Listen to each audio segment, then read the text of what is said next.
Powers and functions of president. राष्ट्रपति की शक्तियां और कार्य क्या हैं, इसके बारे में हम जानेंगे। He exercise the following powers. कौन कौन से पावर ये एक्सरसाइज कर सकते हैं? Executive powers, military powers, diplomatic powers, legislative powers, ordinance making powers of presidents, pardoning powers, और एक इमरजेंसी पावर्स होता है, इमरजेंसी पावर्स।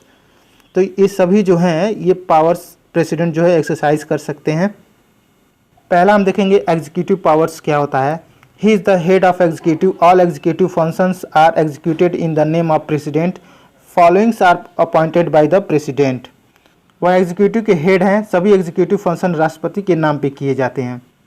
अब ये एग्जीक्यूटिव क्या होता है पहले ये जानिए। एग्जीक्यूटिव का मतलब होता है he take decision and implement to the decision. यह डिसीजन लेने का काम करते हैं और उस डिसीजन को आगे बढ़ाने का भी काम करते हैं।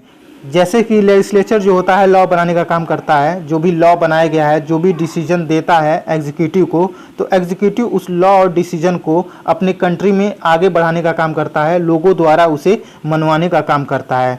जैसे कि पुलिस है, कोई लॉ बनाया गया है तो पुलिस उस लॉ को लोगों द्वारा मनवाने का काम करता है। और एग्जीक्यूटिव पावर जैसे police, arm force, prime minister, ये सभी एग्जीक्यूटिव पावर में आते हैं।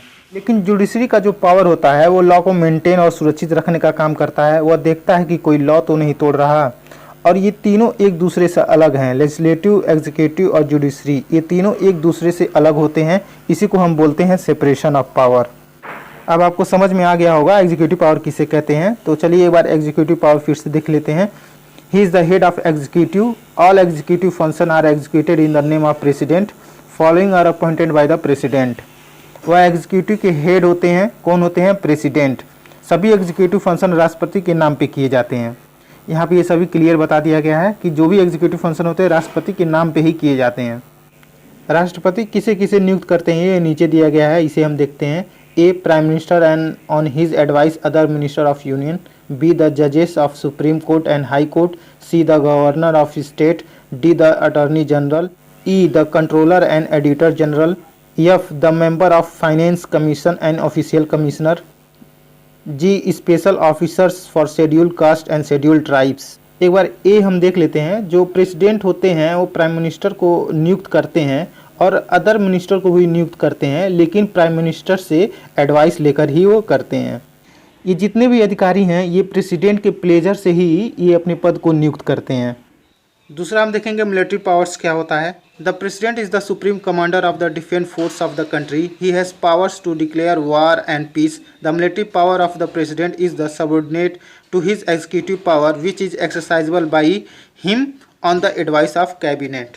प्रेसिडेंट जो है अपने कंट्री के डिफेंस फोर्स का सुप्रीम कमांडर है। वह चाहे तो डिक्लेयर कर सकता है वार के लिए या तो शांति बनाए रखने के लिए। जो मिलिट्री पावर है प्रेसिडेंट का, उसके सबऑर्डिनेट जो एग्जीक्यूटिव पावर है वो सभी प्रेसिडेंट के जरिए ही काम किए जाएंगे, लेकिन कैबिनेट से सलाह लेकर ही किए जाएंगे। तीसरा हम जानेंगे डिप्लोमेटिक पावर्स क्या होता है। The president sends and receives ambassadors and other diplomatic representatives. All treaties and international agreements are negotiated and concluded in the name of president through subjected to the ratification by parliament. President चाहे तो अपने देश के ambassador को दूसरे देश में भेज सकता है और दूसरे देश के एम्बेसडर को अपने देश में रिसीव कर सकता है। अदर डिप्लोमेटिक जो रिप्रेजेंटेटिव हैं उनको भी चाहे तो दूसरे देश में भेज सकता है। और सभी ट्रीटीज़ और इंटरनेशनल एग्रीमेंट जो होते हैं वो प्रेसिडेंट के नाम पे ही बनाए जाते हैं। और जो ये सब्जेक्ट है उसमें पार्लियामेंट चाहे तो कुछ चेंजिंग भी कर सकता है, रेटिफिकेशन भी कर सकता है। यानी कि जो भी सब्जेक्ट ये मैटर है इसमें अगर पार्लियामेंट चाहे तो उसमें अमेंड कर सकता है। चौथा हम जानेंगे लेजिस्लेटिव पावर्स क्या होता है। He has power to summon and prorogue the parliament and he can dissolve the Lok Sabha. He is bound to summon parliament within 6 months from the last sitting of the former season. If there is conflicted between the 2 houses of parliament over the ordinary bill, he can call a joint session of both houses to resolve the deadlock. At the commencement of each session, the President addresses either House of the Parliament of a joint sessions of Parliament। उसके पास power है सम्मन करने का और parliament को स्थगित करने का, और वह चाहे तो लोकसभा को भंग भी कर सकता है। 6 महीने के अंदर जो पिछला बैठक हुआ था वह बाधित है। कौन बाधित है? प्रेसिडेंट बाधित है कि वो पार्लियामेंट को सम्मन करे नेक्स्ट सेशन के बैठक के लिए। ऑर्डिनरी बिल को लेकर कोई कन्फ्लिक्ट है, विवाद है पार्लियामेंट के दोनों हाउसेस के बीच में, तो वह बुला सकता है ज्वाइंट सेशन के लिए टू रिसॉल्व द डेडलॉक, जो भी विवाद है उसे दूर करने के लिए। जब दोनों सेशन स्टार्ट होते हैं तो प्रेसिडेंट पार्लियामेंट के ज्वाइंट सेशन को संबोधित करता है। Every bill pass by the both house of the parliament is to be sent to the president for his assent. He may give his assent to the bill और withhold his assent, or in the case of a bill other than a money bill, may return it to the House for recommendation on the lines suggested by him. If the bill is again passed by the both houses of the parliament with or without amendment, he must give his assent to it when it is sent to him for the second time. सभी bill parliament के दोनों houses के द्वारा पास होते हैं और उस bill को प्रेसिडेंट के पास भेजा जाता है उसकी मंजूरी के लिए, और वह बिल पे मंजूरी दे भी सकता है या नहीं भी, और वह मनी बिल के अलावा और जो भी बिल है वह रिटर्न कर सकता है रिकमेंडेशन के लिए, यानी उस बिल को वापस कर सकता है सुधार करने के लिए जो भी लाइन उस बिल में प्रेसिडेंट के द्वारा सजेस्टेड किया गया है, और इस बिल को पार्लियामेंट के दोनों हाउसेस के द्वारा अमेंडमेंट करके दोबारा भेजा जाता है प्रेसिडेंट के पास, तो उस बिल पे प्रेसिडेंट को मंजूरी देना पड़ता है। He nominates 12 members of Rajya Sabha for among persons having special knowledge for practical experience for literature, science, art and social service. He authorized by constitution to nominate 2 Anglo-Indian to the Lok Sabha. वह राज्यसभा के 12 member को नियुक्त करेगा जिसके पास special knowledge होगा और उसके पास literature में प्रैक्टिकल एक्सपीरियंस होना चाहिए, science, art and social service के बारे में भी जानकारी होना चाहिए। संविधान के द्वारा लोकसभा में 2 एंग्लो इंडियन भी मनोनीत किए जाएंगे।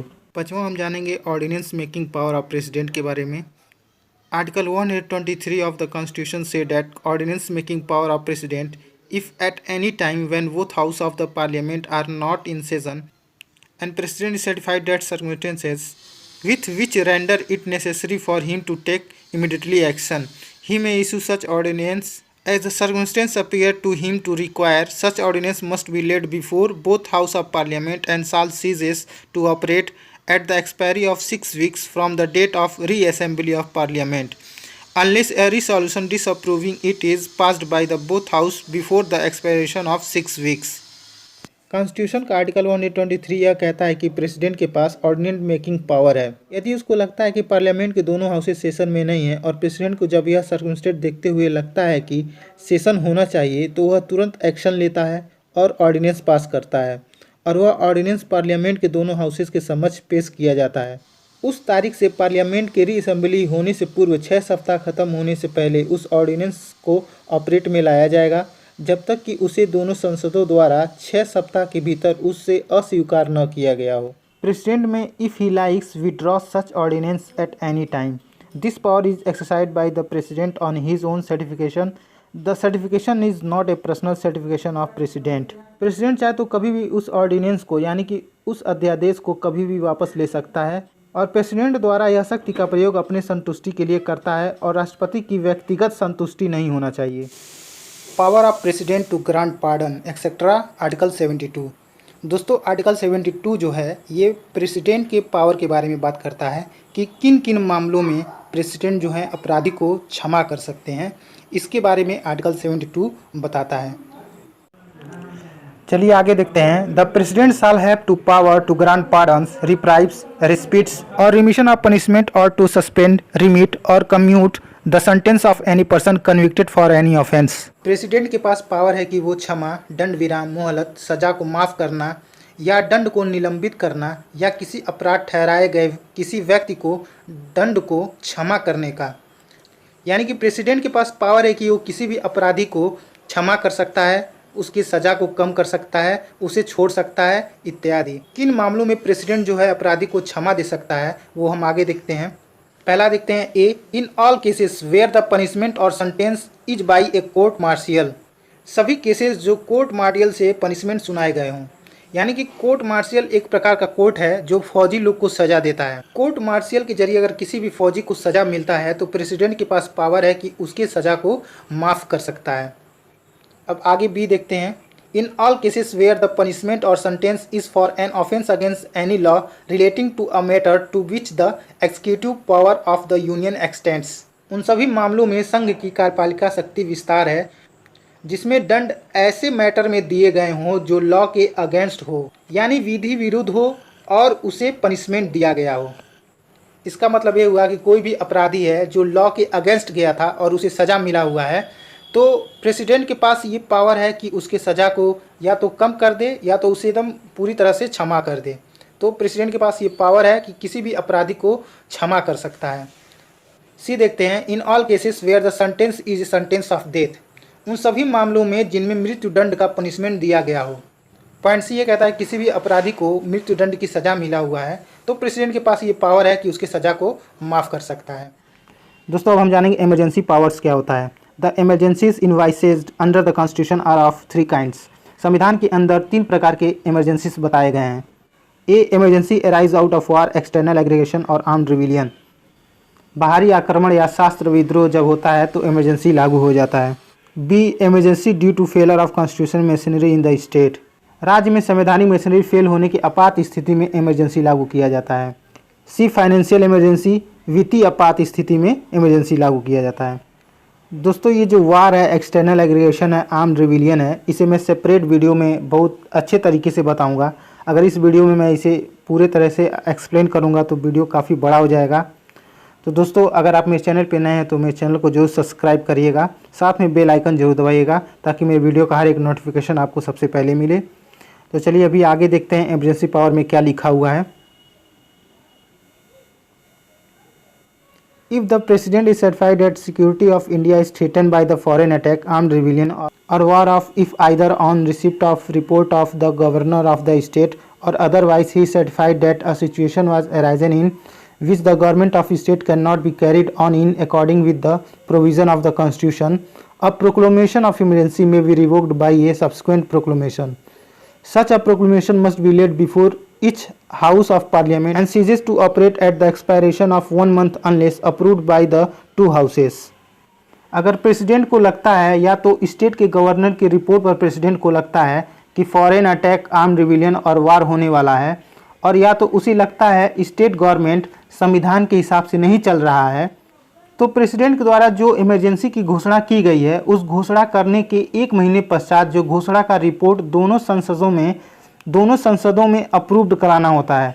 अगर दोनों संसदों में उस घोषणा रिपोर्ट को अप्रूव्ड नहीं कराया जाएगा तो जो इमरजेंसी प्रोक्लेमेशन हुआ है वो रद्द हो सकता है।